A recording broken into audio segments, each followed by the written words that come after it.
Hey up everybody, welcome back to another Velogames preview video, this time for the next round of the Superclasico, which is the Brugge de Panne. Last year this was a race held quite late on and was won by a late attack by Yves Lampaert, but this year looks like it's more than likely going to be coming down to a sprint, as it usually does. I've checked the forecast, it looks like it's going to be winds of about 12 miles an hour, which is about 22 k's an hour, something like that. And the temperatures look pretty mild, which seems to favour a bunch finish. So therefore, you want to tailor your team to just have a lot of sprinters here. Lots of racing coming, so I'm trying to keep on top of these. If you appreciate these videos and you think they're useful or whatever, then drop it a like. And also, I like you guys commenting and questioning what's going on, and I'll do my best to respond to you guys. So please keep the comments coming, keep the likes coming, and subscribe if you're wanting any advice on your teams. Of course, message me on Twitter and Instagram at I'll do cycling for any other further info that you want. So Brugge de Panne sprinters. This is a pretty simple one, I guess. It's pretty much who you think the best sprinter is and who's got the best lead out and who just generally has a good reputation in one-day races. So Sam Bennett, Mads Pedersen, Arnaud Demar and Pascal Ackermann seem the most expensive riders. In theory, you could you put all of them on? That would give you 80, is that right? 88, 90. You could in theory put the top 4 riders on and then go with a 6-pointer and a 4-pointer.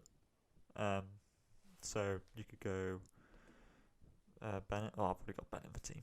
Hang on. Then put Demar on, Ackermann, and then instead of Bennett you go with a 6-pointer and a 4-pointer. So you go with something like that. That's by all means, that is a strategy, and you could certainly go with that. You might decide to go a bit more spread out and decide that you don't like one of these sprinters. I don't think Mads Pedersen is fully confirmed yet, so I'll use him as an example. Let's say, for example, Mads Pedersen doesn't actually start, and you're like, oh my goodness, Audi Cycling has completely sent me barking up the wrong tree. Who do I pick instead? Well, I think Ivan Garcia is overpriced at 20. Gaviria, he's really on and off. I'm not too sure what goes with Gaviria. Nizzolo's pretty consistent in one-day races. I think that he's a very solid option. Philipson looks a little bit off at the moment, but can certainly pull it out of the bag. Seneschal will be on lead-out duty for Bennett, so I probably wouldn't risk putting Seneschal on.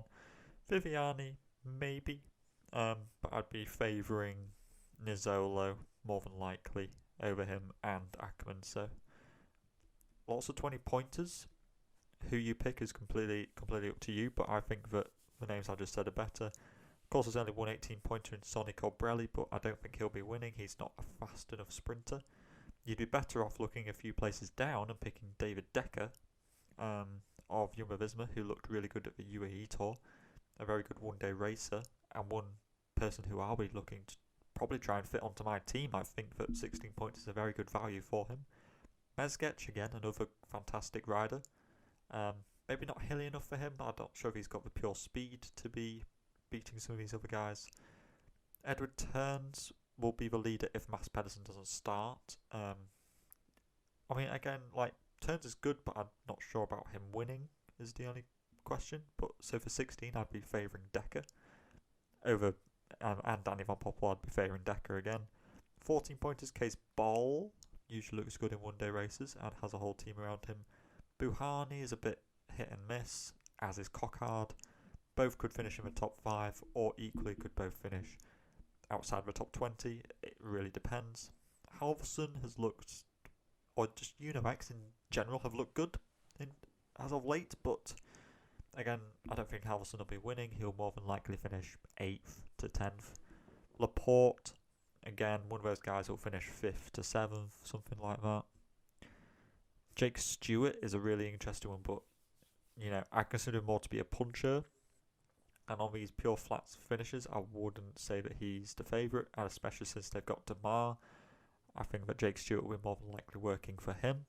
Walscheid has looked good, actually, in recent sprints, and would be a person who I actually, dare I say, I know it's Quebec Rassos and they're not brilliant, but Walscheid could actually do the business here. Winning, probably not, but at the best, I reckon Walscheid could finish third, but that's absolute best case scenario. Going down a couple of names here. I know that there's like Hodge here, but again, probably on lead out for Bennett. Hausler looked good in Omloop, so I'm not even writing Hausler off.